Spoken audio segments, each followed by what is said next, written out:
Gilgal New Generation and Youth. Selamat malam semuanya. Mari kita bangkit berdiri semua yang ada di rumah atau dimanapun teman-teman berada. Kita mau memuji Tuhan dengan antusias. Come on. Anak-anak muda gak boleh loyo-loyo, oke? Semua tepuk tangan sama-sama, come on. Woo! Hey!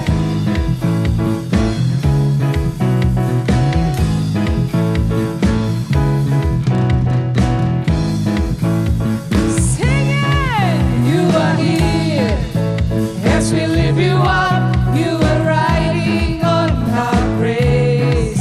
Be enthroned over everything. You are seated in our praise. This is prophetic, I can feel it in the air. We lift our praise and you change the atmosphere. With hearts open now, everybody singing out. Oh, oh, oh. Turn it up, this sound of praise. Make it louder than any other. Lift him up and shout his name over all. Come on, let's clap your hands.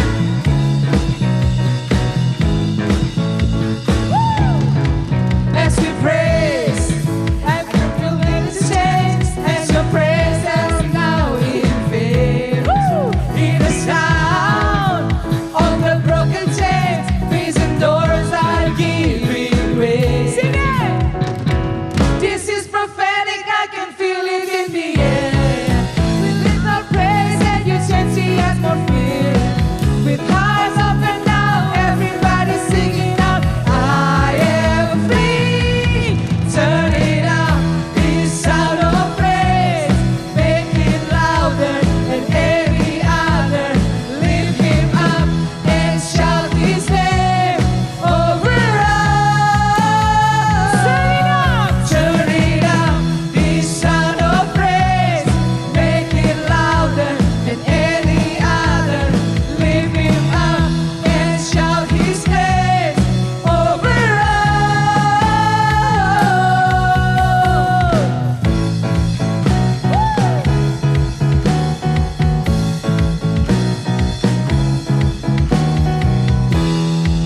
Hey! Our praise goes up, your rain comes down.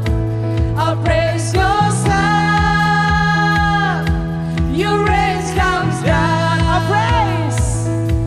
Our praise goes up, your rain comes down.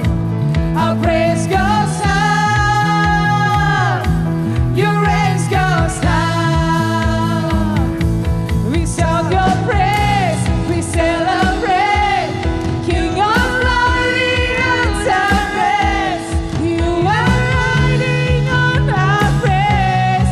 Oh Lord, turn it up, this sound of praise. Make it louder than any other. Lift him up and shout his name over all. Turn it up, this sound of praise. Make it louder than any other. Lift him up and shout his praise over all. Turn it up. Tepuk tangan buat Tuhan kita. Thank you for everything, Lord.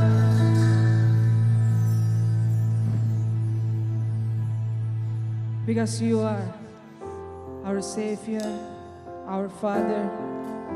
You are our source. This is our offering to you, Lord Jesus. We leave our praise, we leave our worship only to adore you, our beautiful Savior.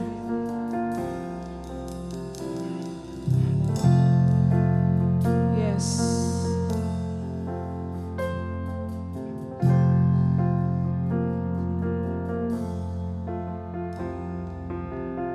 Thank you, Lord Jesus. Jesus,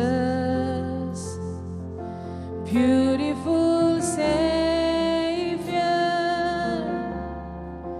God of all majesty, risen King, Lamb of God, holy and righteous, blessed Redeemer, bright morning stars. All the heavens shout your praise. All creation bows to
your name, Lord.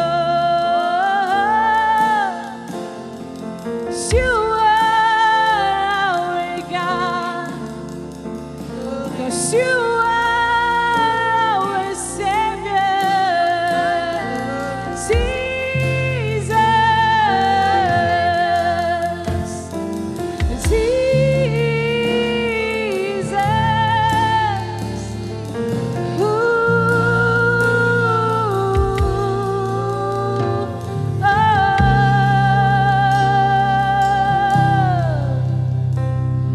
Savior, Redeemer, you are God, you are God. Sing, Savior, Redeemer, you are God, you are God. Sing, Savior, Savior, Redeemer, you are God, you are God.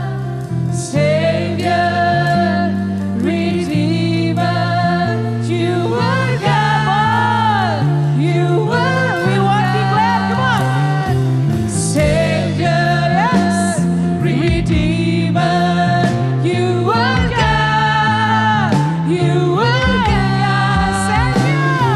Savior, Redeemer, you are God, you are God. One more time. Savior, Redeemer, you are God, you are God. Savior, Redeemer, you are God, you are God. Let's clap your hands and shout to heaven, hallelujah! Woo!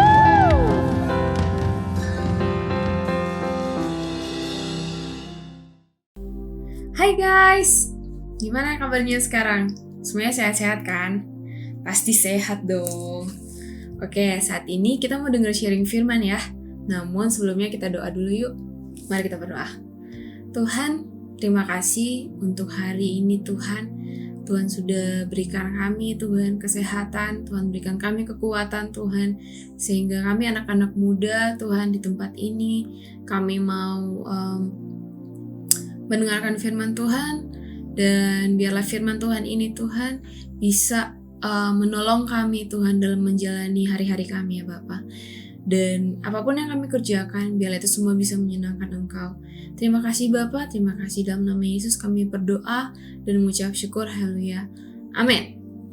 Oke, sekarang saya mau mengajak teman-teman untuk belajar satu perikop yang mungkin teman-teman udah sering dengar, dan mungkin teman-teman udah sangat familiar dan udah sering baca mungkin, tapi kita mau belajar sama-sama. Dan ketika segala sesuatu diulang-ulang berarti itu penting. Oke, perikop hari ini kita baca dalam Yohanes 15 ayat 1-8. Namun khotbah saya hari ini saya kasih judul Lari Mendekat. Oke, kita baca sama-sama yuk. Yohanes 15 ayat 1-8. Akulah pokok anggur yang benar dan Bapakulah pengusahanya. Setiap ranting padaku yang tidak berbuah dipotongnya, dan setiap ranting yang berbuah dibersihkannya supaya ia lebih banyak berbuah. Kamu memang sudah bersih karena firman yang telah kukatakan kepadamu.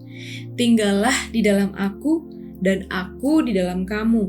Sama seperti ranting tidak dapat berbuah dari dirinya sendiri kalau ia tidak tinggal pada pokok anggur. Demikian juga kamu tidak berbuah jikalau kamu tidak tinggal di dalam aku. Akulah pokok anggur dan kamulah ranting-rantingnya. Barang siapa tinggal di dalam aku dan aku di dalam dia, ia berbuah banyak, sebab di luar aku kamu tidak dapat berbuat apa-apa. Barang siapa tidak tinggal di dalam aku, ia dibuang keluar seperti ranting dan menjadi kering. Kemudian dikumpulkan orang dan dicampakkan ke dalam api lalu dibakar. Jikalau kamu tinggal di dalam aku dan firman-Ku tinggal di dalam kamu. Mintalah apa saja yang kamu kehendaki dan kamu akan menerimanya.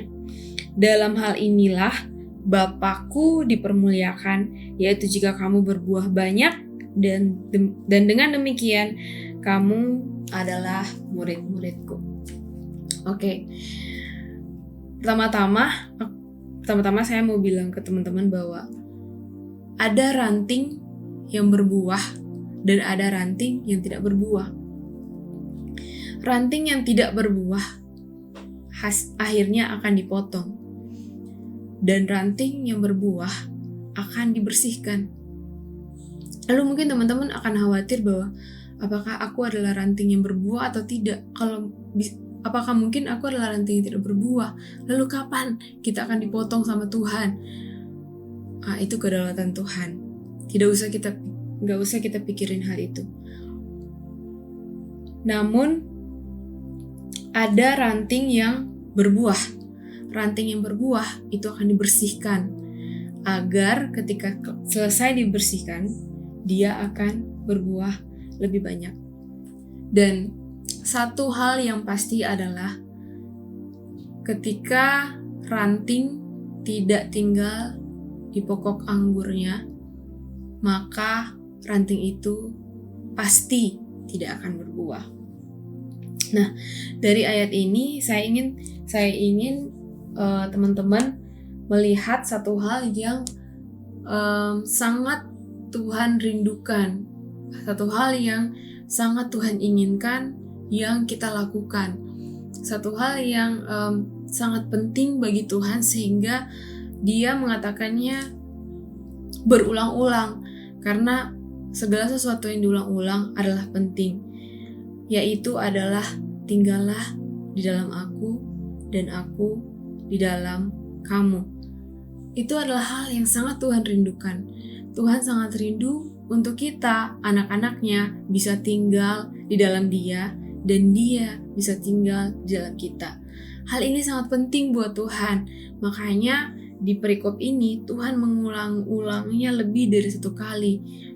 Dia mengatakan, jikalau kamu tinggal dalam Aku dan Aku dalam kamu, jikalau kamu tinggal dalam Aku dan Aku dalam kamu.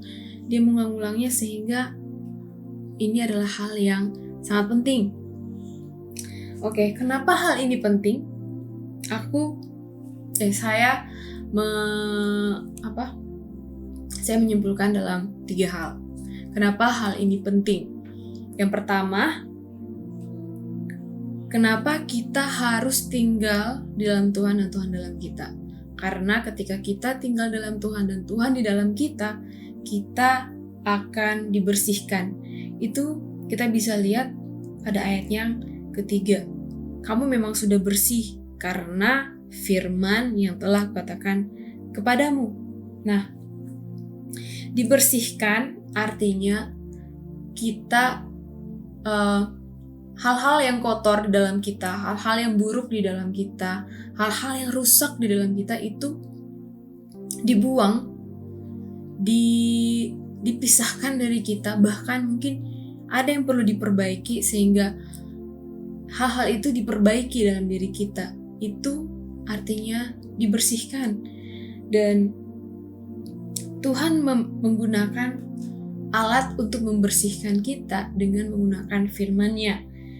Seperti yang di ayat yang ketiga dikatakan bahwa kamu memang sudah bersih karena firman yang telah kukatakan kepadamu. Itu berarti firman Tuhan yang kita dengar, firman Tuhan yang kita baca, itu fungsinya adalah untuk membersihkan kita, untuk memperbaiki kita dari hal-hal yang tidak baik dalam diri kita. Seperti dalam 2 Timotius 3 ayat 16 dikatakan bahwa segala tulisan yang diilhamkan Allah memang bermanfaat untuk mengajar, untuk menyatakan kesalahan, untuk memperbaiki kelakuan, dan untuk mendidik orang dalam kebenaran. Saya suka membaca dalam bahasa Indonesia masa kini. Itu dikatakan semua yang tertulis dalam Alkitab diilhami oleh Allah dan berguna untuk mengajar yang benar, untuk menegur dan membetulkan yang salah, dan untuk mengajar manusia supaya hidup menurut kemauan Allah. Nah, jadi salah satu tanda seseorang tinggal di dalam Tuhan dan Tuhan di dalam dia adalah ketika orang itu tahu, orang itu mengerti, dan mau melakukan firman Tuhan. Itu artinya ketika kita tinggal atau kita hidup di dalam Tuhan, hidup kita ada perubahan ke arah yang lebih baik. Walaupun mungkin kita tidak langsung berubah secara 180 derajat, tapi setidaknya ada hal yang mungkin dulu kita tidak bisa lakukan, sekarang menjadi bisa. Misalnya, dulu kita adalah orang yang sangat sulit untuk mengampuni. Ketika kita tinggal di dalam Tuhan dan Tuhan di dalam kita menjadi orang yang bisa untuk mengampuni. Bahkan kita bisa mengasihi musuh kita. Kita bisa mengasihi seseorang yang pernah menyakiti kita. Nah, yang kedua, kenapa penting kita tinggal di dalam Tuhan? Yang kedua adalah kita bisa berbuah. Nah, Tuhan pakai perumpamaan pohon anggur di mana kita tahu bahwa kesuksesan sebuah pohon adalah ketika dia berbuah. Ketika pohon itu berbuah, maka kita mengatakan bahwa pohon ini sehat, pohon ini bertumbuh dengan baik. Kita akan memuji pohon itu, kita akan melihat pohon itu sebagai sesuatu yang baik, dan kita mengukur bahwa pohon ini menjadi sukses ketika dia menghasilkan buah. Nah, buah itu apa sebenarnya? Buah itu adalah sesuatu yang bisa dilihat. Buah itulah sesuatu yang bisa dilihat, berguna, dan bisa dinikmati. Nah, selain itu, buah juga bisa menggambarkan identitas dari sebuah pohon. Misalnya, dalam Lukas 6 ayat yang ke 44, Lukas 6 ayat yang ke-44, di situ dikatakan, setiap pohon dikenal dari buahnya. Belukar berduri tidak menghasilkan buah arah, dan semak berduri tidak menghasilkan buah anggur. Orang yang baik mengeluarkan hal-hal yang baik karena hatinya berlimpah dengan kebaikan. Orang yang jahat mengeluarkan hal-hal yang jahat karena hatinya penuh kejahatan. Sebab apa yang diucapkan oleh mulut, itulah yang melimpah dari hati. Jadi ketika kita sebagai anak-anak Tuhan, kita tinggal di dalam Tuhan, harusnya ada sesuatu yang bisa orang lain lihat dari kita. Ada sesuatu yang bisa orang lain nikmati dari kita. Pastinya sesuatu yang baik yang harus orang lain nikmati karena Tuhan itu baik. Dan hal ini membuat kita tidak perlu susah-susah untuk menjelaskan kepada orang lain siapa diri kita. Ketika kita memperlihatkan buah, ketika kita menghasilkan buah, tanpa kita menjelaskan diri kita kepada orang lain bahwa kita, saya percaya Yesus, atau mungkin saya pengikut Tuhan, atau mungkin saya anak Tuhan. Kita nggak perlu menjelaskan hal itu kepada orang lain, tapi dengan mereka melihat perbuatan kita, dengan mereka melihat apa yang kita lakukan, apa yang kita kerjakan, mereka bisa tahu bahwa kita bukan orang yang sembarangan. Bahkan saya sendiri di lingkungan kerja saya, saat ini saya punya lingkungan kerja yang baru, di mana saya punya teman yang baru, saya punya sahabat-sahabat yang baru, saya punya kerabat yang baru. Di situ saya nggak perlu menjelaskan bahwa saya orang Kristen, saya pengikut Kristus. Nggak perlu. Ada seorang teman saya yang baru kenalan sebulan ini, karena saya baru kerja sebulan.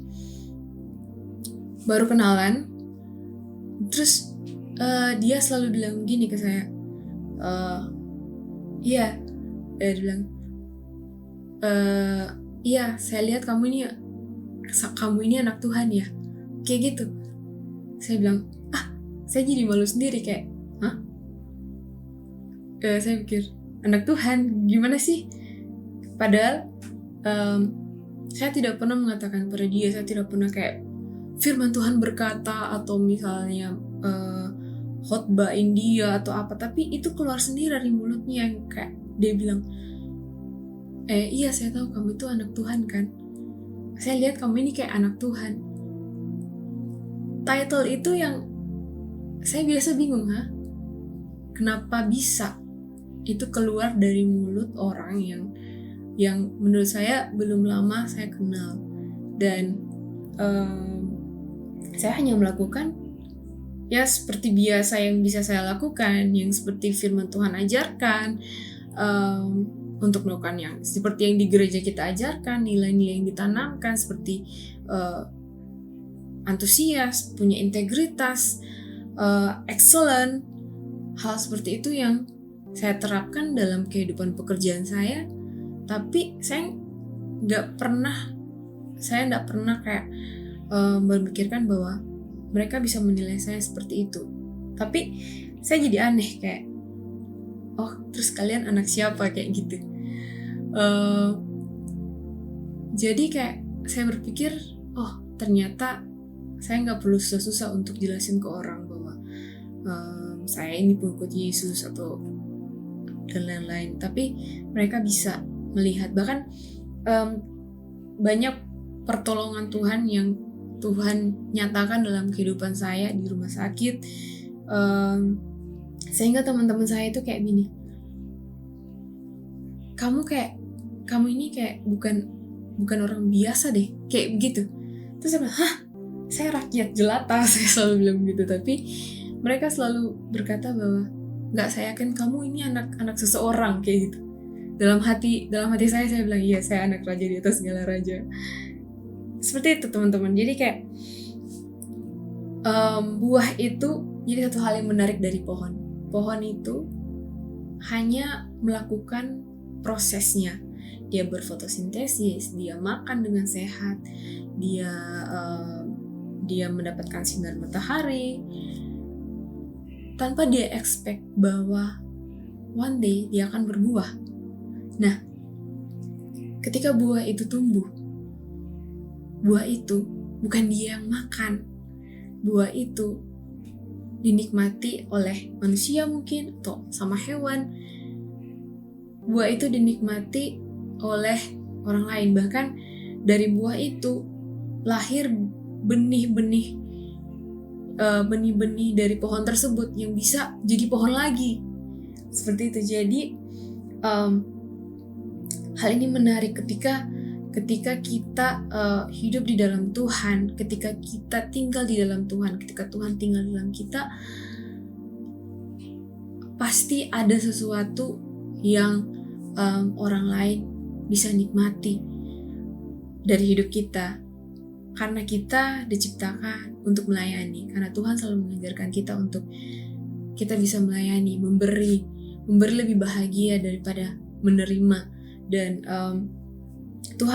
Tuhan tidak hanya memberi perintah, tapi Dia sudah memberi contoh di mana Dia sendiri memberi anak tunggalnya untuk menebus kita semua dari hukuman yang kekal.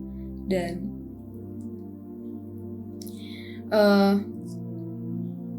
setiap perbuatan kita, setiap apa yang kita lakukan di luar sana, itu menggambarkan kepada siapa iman kita. Dalam Yakobus 2 ayat 18 berkata, mungkin dalam Yakobus 2 dalam Yakobus 2 ayat 18 berkata, Tetapi mungkin ada orang berkata padamu, ada iman padaku, ada perbuatan padamu. Tapi ini kata Paulus, tapi aku berkata, aku akan menjawab dia, tunjukkanlah padaku imanmu tanpa perbuatan, dan aku akan menunjukkan kepadamu imanku dari perbuatan-perbuatanku. Nah, memang benar kita berpikir bahwa yang penting Tuhan kan lihat hati. Jadi kita bebas melakukan banyak hal. Tuhan kan melihat hati. Tuhan tahu kok aku sayang sama Tuhan. Tuhan tahu kok saya ini sering pelayanan di gereja. Sekali-sekali lah. Saya kan mau menjangkau dia. Jadi ya minum sekali-sekali kan gak apa-apa. Tuhan tahu kok hati saya itu mau menjangkau dia. Iya benar, Tuhan melihat hati. Tapi jangan lupa kalau manusia melihat apa yang di depan mata. Jadi jangan sampai kita kompromi dengan dosa dan berlindung dengan pernyataan Tuhan kan melihat hati. Dan jangan sampai nanti ketika pemilik ladang itu datang dan dia melihat kita sebagai ranting yang tidak berbuah. Oke, dan poin yang ketiga, kenapa penting untuk kita tinggal dalam Tuhan? Ayo kita sama-sama baca dalam ayatnya yang ke-7. Jikalau kamu tinggal dalam aku dan firmanku tinggal di dalam kamu, mintalah apa saja yang kamu kehendaki dan kamu akan menerimanya. Wah, mungkin ini akan jadi ayat yang paling favorit untuk setiap anak Tuhan atau orang Kristen, di mana minta apa saja yang kamu kehendaki maka kamu akan menerimanya. Oke, but wait. Ketika kita tinggal di dalam Tuhan dan Tuhan di dalam kita, maka kehendak kita akan selaras dengan kehendak Tuhan.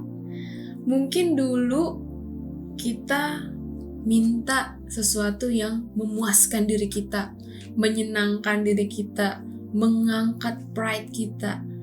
Tapi ketika kita tinggal di dalam Tuhan dan Tuhan di dalam kita, maka pikirannya akan menjadi pikiran kita, hatinya akan menjadi hati kita, perbuatannya akan menjadi perbuatan kita, keinginannya akan menjadi keinginan kita.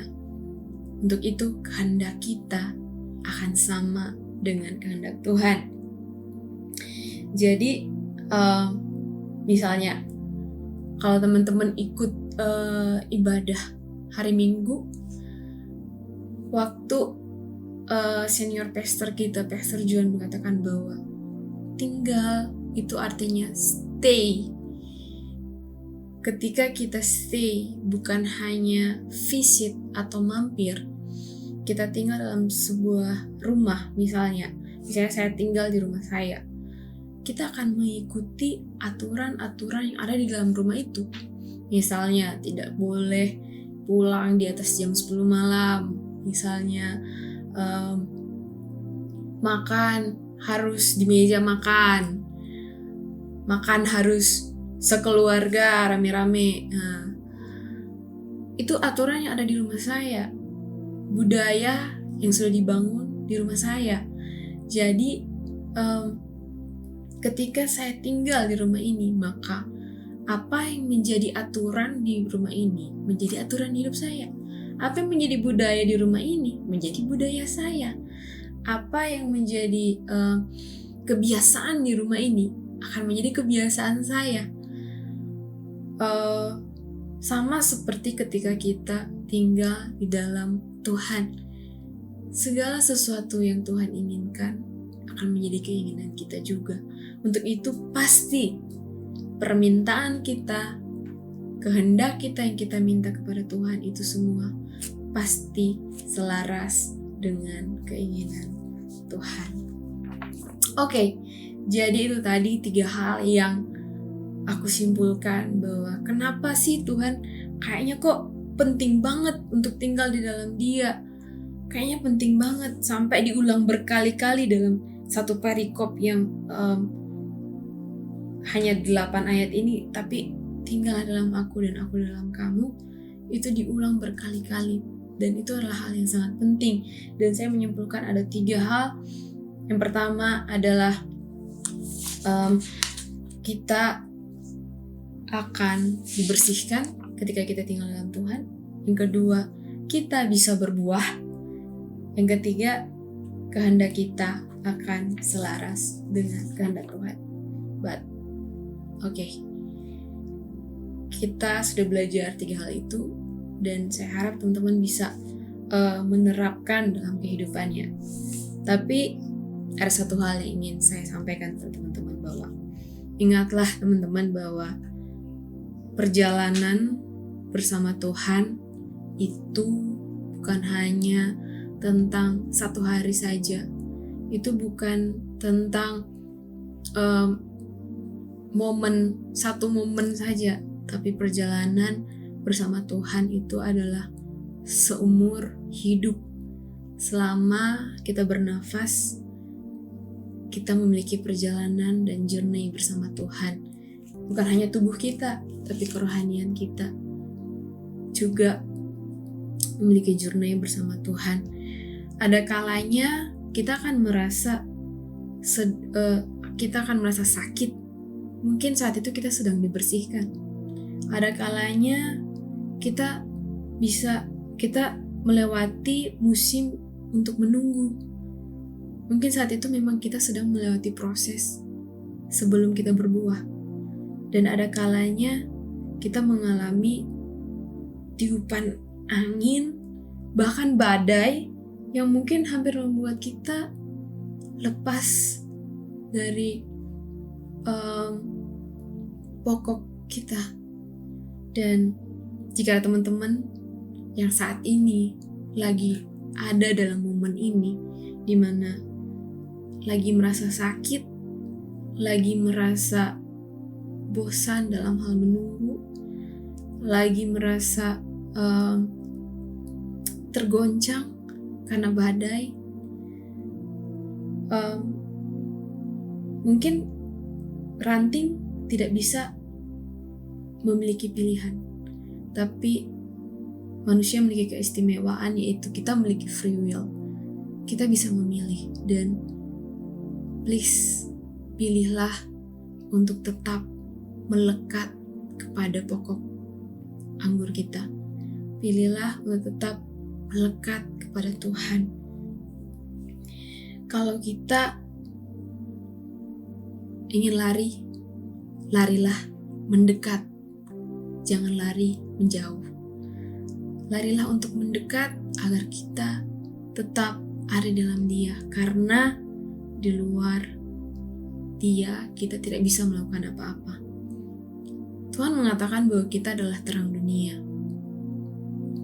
Ketika kita merasa bahwa api kita sudah mulai pudar, api kita sudah mulai padam, larilah mendekat kepada sumber api itu. Jikalau mungkin teman-teman merasa bahwa teman-teman sulit untuk menggapai sumber api itu, seorang teman saya berkata seperti ini: hal yang paling mudah kita lakukan untuk menyalakan lilin yang sudah padam atau yang sudah pudar ketika tidak ada korek api yang menjadi sumber apinya adalah mendekatkan lilin itu kepada lilin yang lain yang sedang menyala. Untuk itu, kita butuh komunitas. Ketika kita mungkin merasa capek, ketika kita mungkin merasa dalam musim yang membuat kita tergoncang, carilah komunitas. Carilah komunitas di dalam Tuhan. Carilah komunitas selmu. Di situ ada orang-orang yang mungkin apinya masih menyala.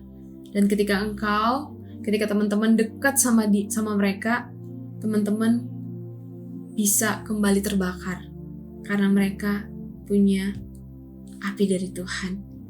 Dan saat itu teman-teman akan punya kekuatan kembali untuk mencari sumber api itu. Dan ingat bahwa ada musim di mana kita akan berbuah. Di mana musim itu kita akan nikmati dan kita akan merasa bahwa kita sukses menjadi seorang